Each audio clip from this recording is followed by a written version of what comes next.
For more information, please visit our website at DarkCyberetics.com. This is DarkCybernetics, Mathematics for Computer Scientists, volume of a cone. Follow along with our free course documentation. In this video, we will quickly discuss how to compute the volume for a cone. As we know, the volume is the inner region of the object. This is a three-dimensional shape. So we simply need to know the height and the radius from the center of the circle outside of the circle for the bottom portion.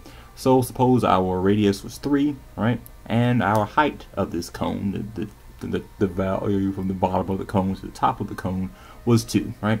So we have volume, we will use a capital V for that, and we need to know the circumference, right? So pi r squared, right? And then we need to know the amount of information about the height of the cone, right? So we take the height, but we divide this by 3, right? And we will multiply the area we need for the circumference of a circle, and then we multiply that times the area formula times the we need for the height. Or we can quickly rewrite this, right? We can just multiply this 3.14 times 2 taken to the power of 2, which is 4, right? Well, which is 3 taken to the power of 2 is 9. And so 3.14 times 3.2, 3, alright. And then we divide it by 3. Alright. Okay. So for our volume this time, we will get a number.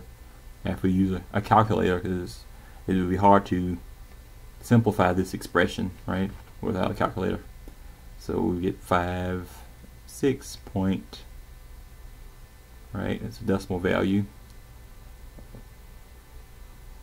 5, 2, and perhaps 0, 0 on your calculator. If it's wrong, you can fix it, right? And we all divide that by 3, and it goes straight up, and we need the value, right? 3. Okay. So we need to simplify that. So we divide the 6.52 divided by 3 to produce our volume.